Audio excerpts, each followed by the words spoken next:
क्या आप जानते हैं कि आपके दिमाग के लिए सबसे डेंजरस चीज क्या है? वो है एंगर, यानी कि गुस्सा। गुस्सा आपके दिमाग के लिए पॉइजन के जैसे काम करता है। जब आपको गुस्सा आता है तो वो आपके डिसीजन मेकिंग पार्ट को बंद कर देता है, यानी कि आपकी सोचने की शक्ति खत्म हो जाती है। एक स्टडी के अनुसार जो ज्यादा गुस्सा करता है उसे हार्ट अटैक आने की संभावना भी ज्यादा होती है। अब इसको कंट्रोल करने के लिए क्या करें, मैं आपको बताता हूं।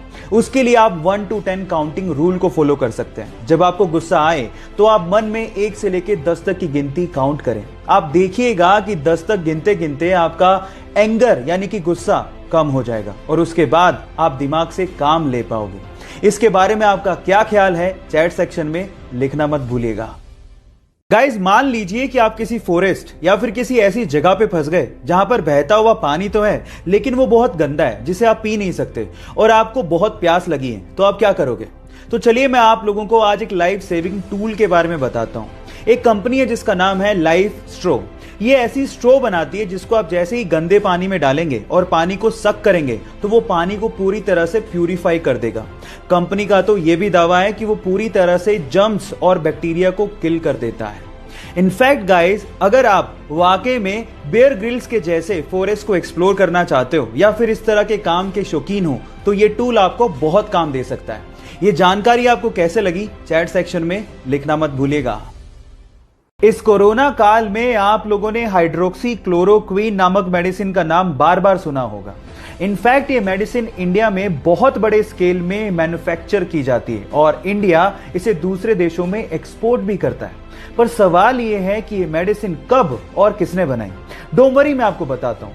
ये सन 1934 में इंडियन साइंटिस्ट आचार्य प्रफुल्ल चंद्र रे ने बनाई, जिन्हें हम लोग फादर ऑफ इंडियन केमिस्ट्री भी कहते हैं। इसी मेडिसिन को सेकेंड वर्ल्ड वॉर में बहुत सारी जानों को बचाने में काम भी लिया गया था। क्या इसके पहले तक इफेक्ट आप जानते थे? और अगर नहीं जानते थे तो चैट सेक्शन में लिखना मत भूलिएगा।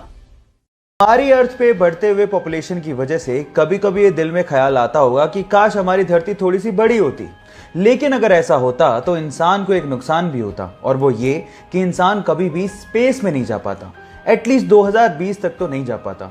उसके पीछे का रीजन क्या है? तो रीजन ये है कि किसी भी स्पेस क्राफ्ट को अर्थ के ग्रेविटेशन से बाहर निकलने के लिए अर्थ की एस्केप वेलोसिटी को क्रॉस करना होता है, जिसकी वैल्यू है 11.19 किलोमीटर पर सेकेंड। लेकिन अर्थ बड़ी होती तो उसका ग्रेविटेशन ज्यादा होता और उसकी एस्केप वेलोसिटी भी ज्यादा होती, और इतनी टेक्नोलॉजी हमारे पास एडवांस है ही नहीं जिससे हम उस एस्केप वेलोसिटी को क्रॉस कर पाते हैं। तो ये इंटरेस्टिंग फैक्ट जो आपने अभी सुना, उसको सुन के आपको कैसा लगा और ये जानकारी आपको कैसी लगी, चैट सेक्शन में लिखना मत भूलिएगा। गाइस, ये घटना है दिल्ली के इसी लॉकडाउन के पीरियड की, जब एक ठेले वाला अपने ठेले पे फ्रूट्स बेच रहा था। लेकिन थोड़ी देर के लिए उसे किसी काम के लिए ठेले को छोड़ के जाना पड़ा। लेकिन उसके बाद जो हुआ वो बहुत ही अजीब था। आसपास के लोग जो वहां से गुजर रहे थे, ठेले को अकेला पाके उसे लूटना शुरू कर दिया। और इसमें सिर्फ गरीब लोग नहीं थे, मिडिल क्लास लोग भी अपने हेलमेट में वो फ्रूट्स को डाल डाल के लूट के लेके जा रहे थे। और इसी चक्कर में उस फ्रूट वाले को लगभग 30,000 रुपए का नुकसान भी हुआ।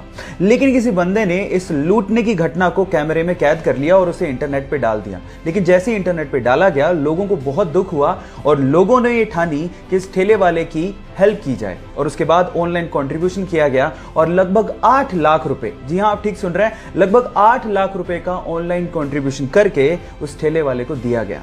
अब ये थी इसमें पॉजिटिव न्यूज।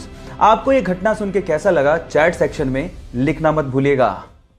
प्राचीन भारत के 2 ऐसे फैक्ट जिसे जानने के बाद आपको भी प्राउड फील होगा। नंबर 1, प्राचीन भारत में जब लोग मेडिटेशन किया करते थे तो उसे लोग ध्यान कहा करते थे। जब ये प्रैक्टिस भारत से चाइना गई, जी हाँ गाइस, ध्यान की प्रैक्टिस भारत से ही चाइना गई थी, तब चाइनीज लोग उसे चैंग के नाम से पुकारने लगे। लेकिन जैसे ही प्रैक्टिस चाइना से जापान की तरफ गई तो जापानीज लोग इसे जेन के नाम से पुकारने लगे। है ना ये इंटरेस्टिंग फैक्ट। फैक्ट नंबर 2, आपने बचपन से ही रामायण के बारे में सुना है, लेकिन क्या आप इसका मतलब जानते हैं? डोंट वरी, वो भी मैं आपको बताता हूं। रामायण में राम तो भगवान राम है, लेकिन यन का मतलब होता है यात्रा या सफर या जीवनी। तो इसमें भगवान राम की जीवन की यात्रा को बताया गया है, इसीलिए इसे रामायण के नाम से जाना जाता है। ये दोनों इंटरेस्टिंग फैक्ट जान के आपको कैसा लगा, चैट सेक्शन में लिखना मत भूलिएगा।